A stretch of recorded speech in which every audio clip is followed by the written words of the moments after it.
Hello, world universe. Welcome to the Trevor Donald Experience. Manifest your truth. And if you're new to the channel, please hit that like and subscribe button.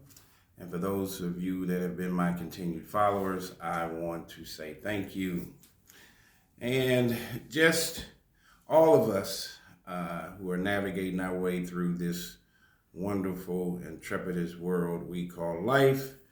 You work for 30 years. You get married, have children, work for 30, 40 years, retire, and then you want to go off and enjoy the rest of your life in the sunset or out on the sea.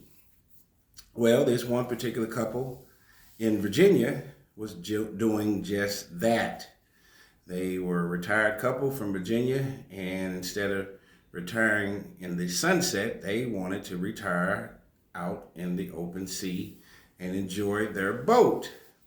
And so they did a Caribbean vacation on their boat. And something that started off as a joyous and comfortable and timeless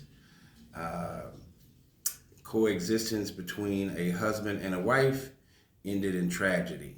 And so let me tell you how this one went.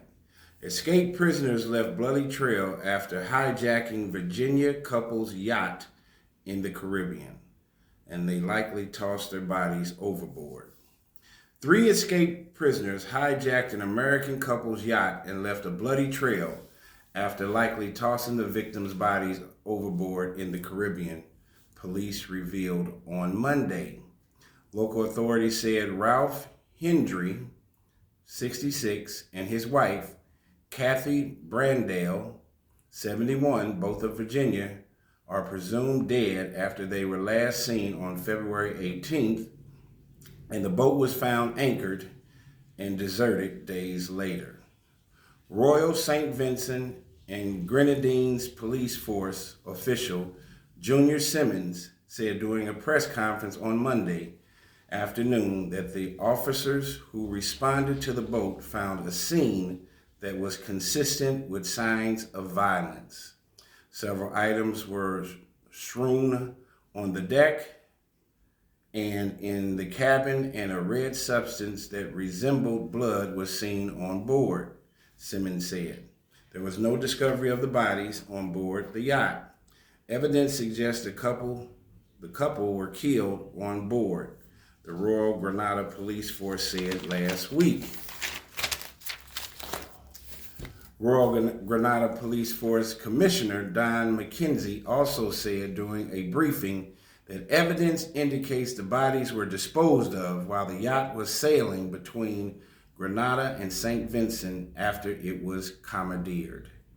The trio of suspects that they have in this situation is Ron Mitchell, 30 years old, Trayvon Robertson, 19, and Abita Stanislaus, 25, were arrested in St. Vincent hours after the boat was searched on this past Wednesday.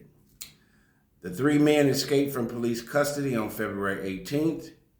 They appeared in court on Sunday on 4 counts each of immigration-related charges and pleaded guilty, officials said. The trio were held in custody ahead of sentencing on those charges set for next Monday. Each was previously facing robbery charges, with Mitchell also hit with rape and attempted rape charges before their escape earlier this month. They allegedly got on the boat, the Simplicity, the name of the boat was the Simplicity, when it was docked in St. George, part of Grenada, but have not yet been charged in the disappearance of Brandale and Hendry. Officials are searching for the couple, but no bodies have been recovered.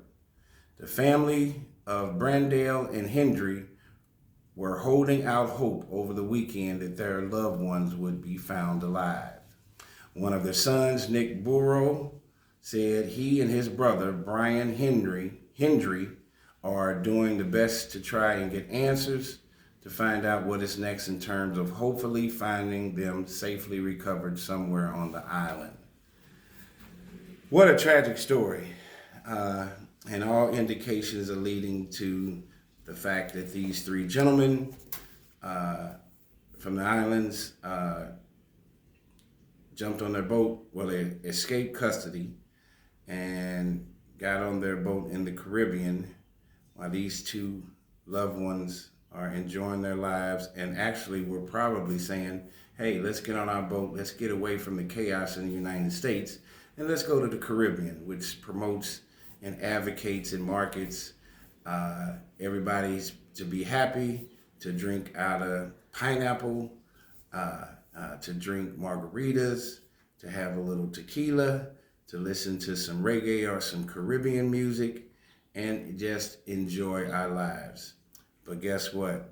Crime, opioid crisis, mental health issues have no place, time, or person. It can happen, crime can happen anywhere in this entire universe and world.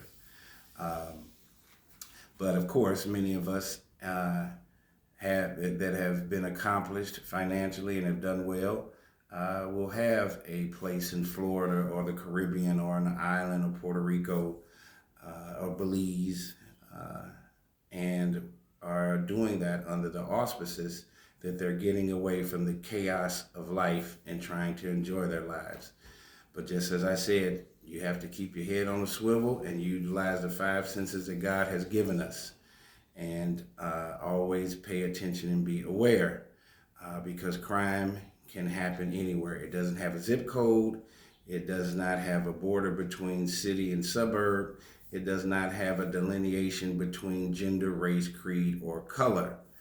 It can happen to anyone, and your economic status does not change the dynamics that crime will less likely happen to you because you have an extra 0 or 2 behind your name or in your bank account.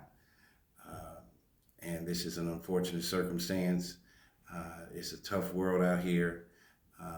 So many people have gotten away from just working hard, going to school, getting an education, learning a trade. Many individuals, and now with social media, it's not just in America. A push of a button, you can gain an audience or meet people all around the world. It's the easiest thing in the world to do today. But also with the advent of social media, people are trying to get the bag by any means necessary. And there is such a pinpoint fine line between what many people consider life and death today that you're seeing a higher preponderance of people committing gun violence or committing heinous crimes to where we have lost our humanity and our humanness, and seeing that one person causing harm to another, that criminal does not see them committing a crime against another human being and the callousness about it. And if they do see that person as a human being, then they're just demonic and the devil.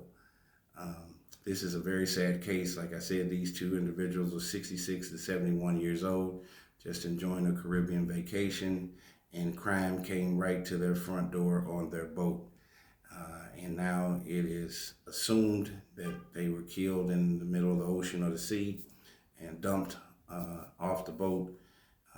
And these 3 gentlemen, if they are the actual suspects and the people that committed this crime, then they should get life in prison and or the death penalty if they have that in the Caribbean. It's probably going to be life in prison. I'm not a huge advocate of the death penalty, but they should pay for their crime if they committed these murders. Let's pray for the family members, the sons, the kids of these 2 people that are lost and probably are not with us anymore. Their intention was to go enjoy life and have some fun and relax with each other, and that was inhibited and was reverted to a complete disaster, and maybe they are not here with us anymore. So let's be prayerful. I want to bring this to your attention. No place is safe in this entire world. Humans are humans, and we have to do better as people. This has been the Trevor Donald Experience. Manifest your truth in a positive, righteous, and God-fearing way.